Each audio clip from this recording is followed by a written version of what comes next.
Hello, and welcome to the next segment of this presentation. We're going to be talking about how title insurance is different from settlement services because there is a significant difference in the two related concepts. First of all, from a practical point of view, most attorneys who handle residential real estate settlements need to have an ownership interest in a title company in order to make a satisfactory living from a real estate practice that's focused on residential settlement services. It's often said in the industry that all the real work, the time-consuming work, the hours that you put in are done on the settlement side of it. But that's not where the profit is. The profitability comes from the title insurance premium. But they are separate services and separate issues, and we will talk more about the ownership interest in a title agency in a few minutes. A lot depends on how you want to structure your practice. Throughout this series of videos, you'll get lots of information about lots of aspects of real estate law and what you may or may not be interested in. But do you want to be a litigator? Or do you want to represent real estate agents in disputes with their clients or with the Department of Professional and Occupational Regulation? Do you want to do title searches? Do you want to do examinations? Do you want to review title searches and determine what is insurable and what's not insurable? Do you want to meet with first-time homeowners or any homeowners at all? Where do you want to focus your interest when you're talking about real estate practice?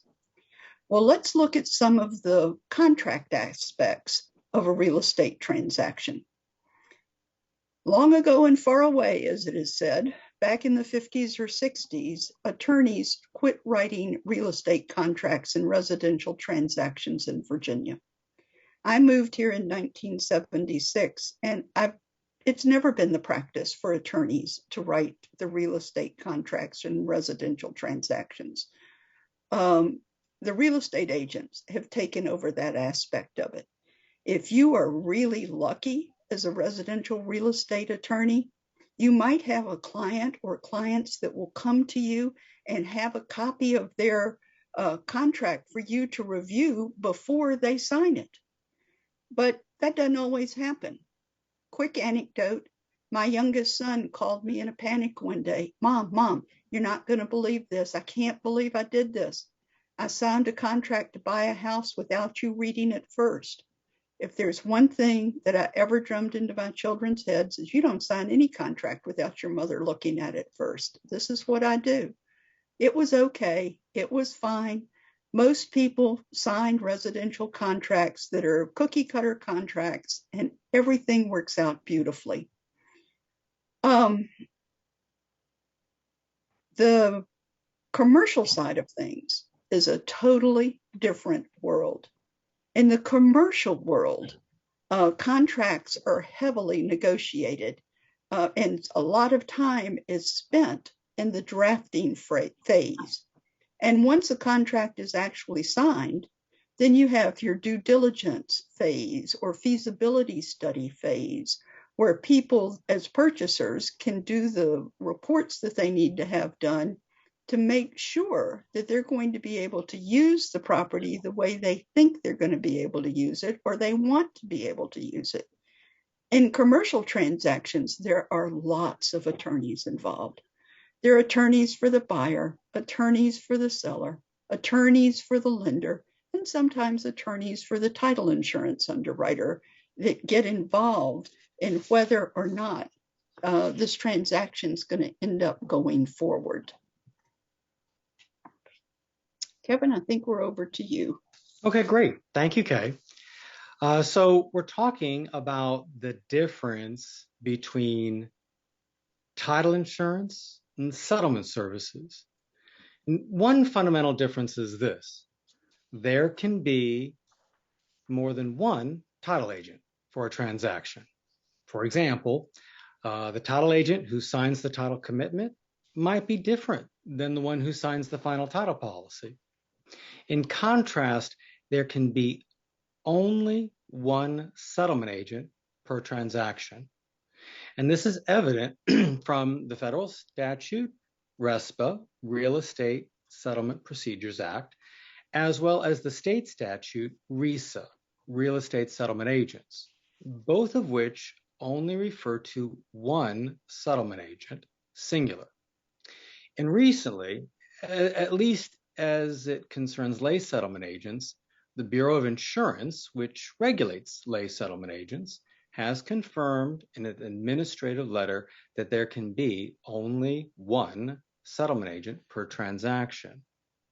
And that one settlement agent is responsible for all closing, escrow, and settlement services as that term is defined by statute. Generally speaking, this means all the administrative and clerical functions necessary to consummate the transaction. It involves ordering the title search, ordering HOA documents, ordering a survey, ordering a payoff for the seller's loan, processing the loan papers, conducting a closing, handling the money from the funding lender and the buyer, and making all disbursements for the transaction. That is not to say, however, that the named settlement agent must actually perform all these functions.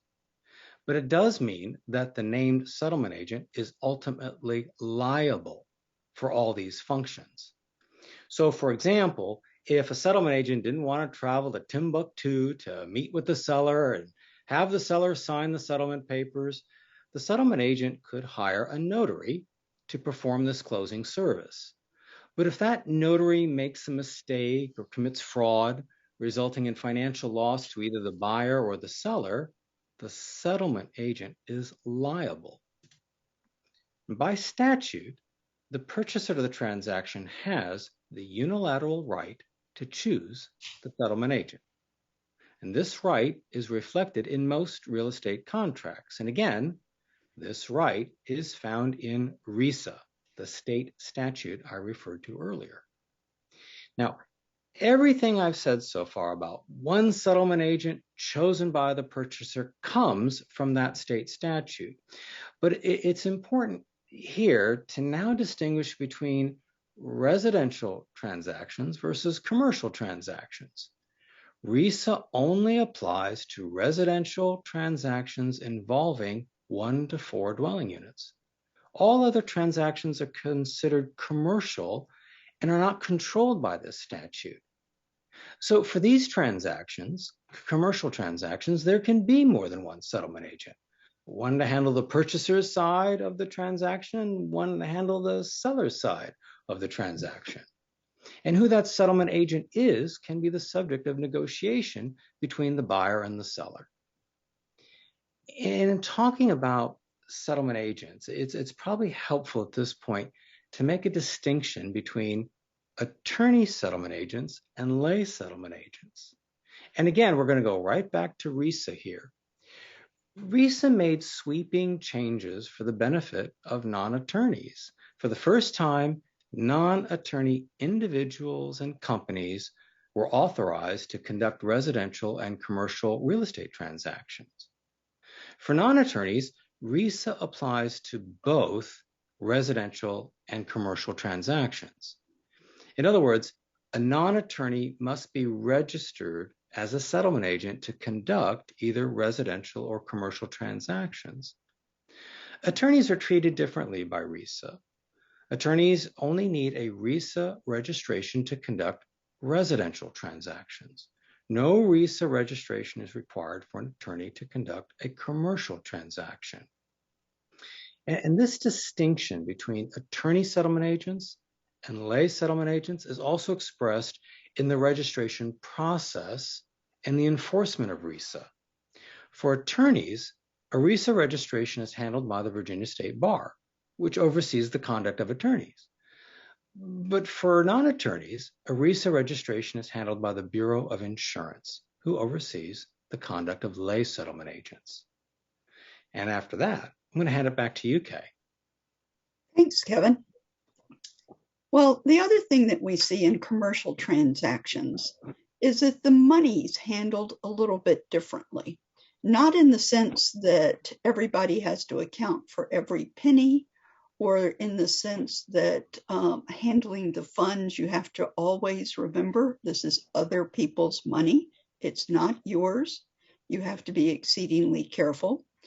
What happens is in the commercial transaction, frequently in the contract, the parties have negotiated that the seller will receive their proceeds on the day of settlement, which is not normal in Virginia on the residential side. In the residential side, we wait to disperse until after all the documents have been recorded. On the commercial side, there will be agreements, indemnity agreements, all sorts of statements and agreements, including agreements that involve the lender, that allow the seller to receive their proceeds essentially as soon as possible after settlement has occurred, regardless of whether or not the documents have been recorded. Now, with electronic recording, this is becoming less and less of a problem. And perhaps by the time you listen to this program, it won't be a problem at all. But in 2023, it is still somewhat of an issue. More and more frequently, commercial lenders are requiring that a title insurance underwriter, which means one of the national or regional companies that is named on the policies, such as Old Republic or Fidelity or First American Title, will have to be the one that actually handles the money. And frankly, that should not be a problem for you. Because do you really have $15 million worth of malpractice insurance if a glitch occurs and a problem arises, or there's been fraud somewhere in the transaction? As a typical rule, none of us do or did. If you're in a smaller firm, you will be fortunate if you even have $2 million worth of malpractice insurance due to the expense, especially when you're dealing with a real estate related topic. Because real estate, of all of the areas of the law, is usually one of the top 5 areas, if not the top area, for the quantity of claims with malpractice carriers. We don't always pay out the most money unless there's been a defalcation or fraud, but we frequently are the area with the most claims. So our insurance premiums are higher than other areas. So when you're thinking about this in commercial transactions, the escrow accounting is frequently handled as well as the disbursements by the title underwriter. Now, another issue that comes up with this is talking about the seller side of a transaction. Now, on the commercial side, sellers are well represented, as I've already stated. But on the residential side, we have some issues that come up.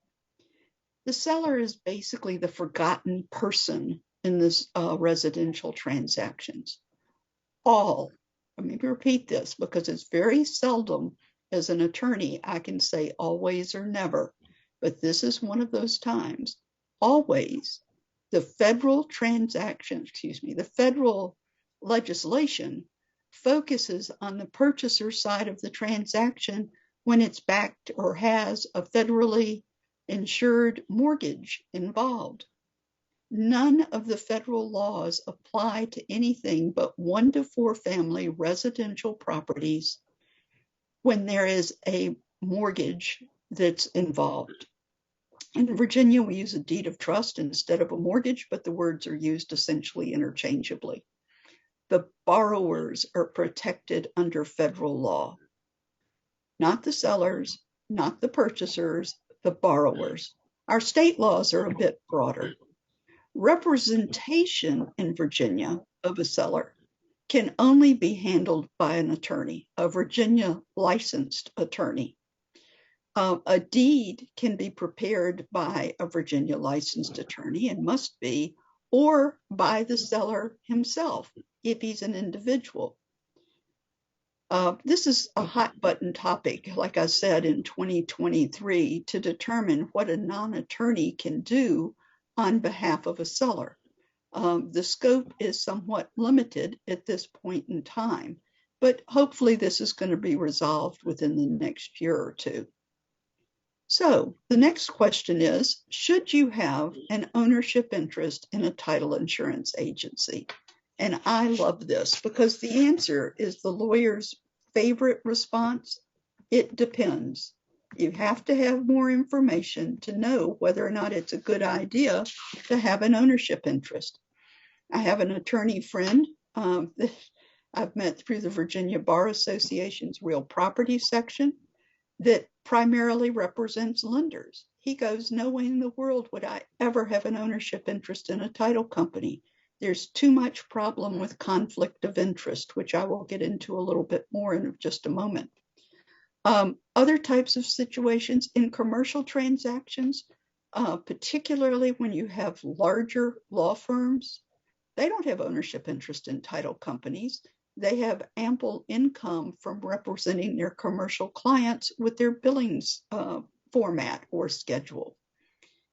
If you primarily focus on residential transactions, however, it is difficult to really make a living, as I've stated earlier in the introduction, if you don't have an ownership interest in a title in a title agency. The preamble to the Rules of Professional Conduct in 2023 state, virtually all difficult ethics problems arise from the conflict between a lawyer's responsibilities to clients, to the legal system, and to the lawyer's own interest in remaining an upright person while earning a satisfactory living. And that pretty well sums it up. When you go through all of the hundreds of legal ethics opinions that relate to real estate transactions, and believe me, there are hundreds, but when you look at the ones that relate to real estate, all of them, or not all of them, many of them are dealing with the economic issues of whether or not, well, can I do this and do that? Can I earn money on an escrow account? Well, of course not, but how many ways can somebody ask that question? Those were the questions asked in the 1980s. Now the questions focus on other aspects of having multiple jobs within a transaction. One thing to remember is that you have to disclose. Disclose, disclose, disclose needs to be your motto. And not only do you disclose matters to your client and to some that are perhaps non-clients, but you also need to get their written consent most of the time to memorialize the fact that you have in fact disclosed things to them. Well, what does this mean? It means that if you have an ownership interest in a title agency, you have to comply with Virginia statute. And there's a statute that says is if you have more than a 1% interest, 1% or greater in a title company, you have to disclose that fact. If you have a 50% or greater interest in a title company, then that title company is considered a subsidiary of yours. Okay. I've never been able to reconcile that with the concept in Virginia that you have to be lawyers and only lawyers in order to have a law firm, but you can have a non-attorney partner in a title insurance agency, and you still have to disclose if you have 50% or more ownership interest that that's a subsidiary of your company. We'll discuss that another time if you have interest. But where do you disclose and what do you disclose? Well, you disclose your ownership interest. And sometimes you have to disclose the percentage of your ownership interest. You need to do it in engagement letters. Don't be slack on this issue, especially since you're just getting into the business. Make sure you have a good, well-written engagement letter. Make sure that the client actually has received the letter and signed it and sent it back to you. That'll be the challenge because people will look at these documents, throw them in a pile, even if it's an electronic pile, and not respond. In many sections of the state, there are people who do what we call scrivener deeds. In other words, the person will go, I'm an attorney. You have to be an attorney to do the deed. I'm going to do it for you, but I'm not acting as your attorney. I am essentially acting as a scrivener. I am doing what is necessary to comply with Virginia law, but I'm not giving you any legal advice with regard to this transaction. I am simply performing a clerical function for you. You need to have termination letters. And you go, well, why would you need that? I mean, once the property's closed, once the transaction's closed, why would you need to tell somebody it's closed? Because people don't stop and think, to be perfectly honest. And whether you've got a residential transaction or commercial transaction, you need to bring the transaction to a close. Now, you may have been able to cover this in your engagement letter, but it never hurts to have a final letter sent to the client that says, it was such a pleasure working with you. This transaction is at an end, and we are looking forward to working with you in the future for your other needs. And you might list things that you in fact cover, maybe wills and estates or domestic situations, or you may just leave it open-ended. When another place where disclosure occurs is when you're doing deeds. Now, about maybe around 2010 to 2015, sometime in that area, time span, people began putting statements on the first page of their deeds that said, I didn't do a title search to prepare this deed. And so it's really a disclaimer, a disclosure of what they have done. It cannot be a disclaimer. Some of these statements have run as much as 5 or 6 lines in 10-point font at the bottom of the page, explaining exactly what the attorney did and didn't do to have the deed drafted. You can never, as an attorney, disclaim your interest. You're liable. I mean, if you did the work, you're responsible. If your name's on it and you actually prepared it, it's not fraud, you're responsible. So that you have to deal with that issue. What this is really doing, what all of this disclosure is doing, is it's managing expectations of the client. It's reducing the likelihood that a malpractice claim or an ethics claim would be filed with the bar, a malpractice claim by the client against you, or an ethics question, because you're telling the client up front what it is that you are and are not doing. It's really significant these days.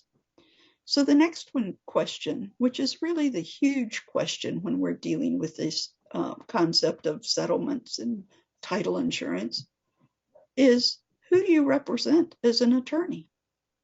Well, that's going to depend upon what your role is in the transaction. As an attorney, I had a non-business business partner. Okay, non-attorney, non-business business partner. That doesn't make any sense. I had a non-attorney business partner, and we operated as a non-attorney settlement agency. But people knew I was an attorney, so I had a disclosure. And when I would sit at the table, I'd say, I am an attorney, but I am not your attorney. I work for this company. I own this company. I cannot give you independent advice with regard to this transaction. I can talk to you about title insurance all day long. I can tell you how title insurance will cover you, but I cannot give you any independent advice. And so if you choose to act in that capacity, you're going to have to refer things out to independent attorneys or attorneys who are in independent practice. So what can you do? Well, as an attorney, you can be an attorney for the buyer, frankly, and the seller, and the real estate agent, and the real estate agency, and the title company. And you really don't want to do that. I'm telling you right now, you don't want to wear that many hats simultaneously. So you have to disclose who it is that you're representing in a particular transaction. I can represent the purchaser in a transaction as an attorney and also do the deed for the seller as long as the seller knows that I don't represent them, number one. The purchaser is also in agreement with me doing the deed, and if a problem arises, I need to be willing to walk away 100% from the entire transaction. It doesn't matter what disclosures I've given. It doesn't matter how much work I've put into it. You just have to walk away.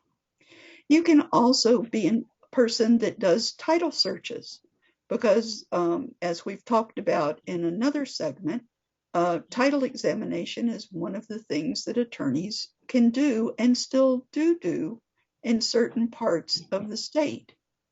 You can be a title underwriter, which is essentially what I do now, where I review problems that come up with the agents and help resolve the problems so that the transactions can close. You can certainly own a title agency, as we've discussed. You can be a foreclosure attorney. We have some attorneys that are also real estate agents. And I think there have been one or two that are auctioneers that perform the auctions. So there are lots of roles you can play. You just have to define which role you are playing in each specific transaction and make sure that all the parties that are involved are aware and basically in agreement with the roles that you are playing. Kevin, do you have anything else to add? No, I think you covered it A to Z, soup to nuts. That's a good job. Well, I think together we have anyway. All right, folks, if you have any questions, please feel free to reach out to the Virginia State Bar Real Property section. There are 100 people there as area representatives that would be happy to help you, and several thousand members that also would be willing to talk to you about issues. Thank you. Thank you.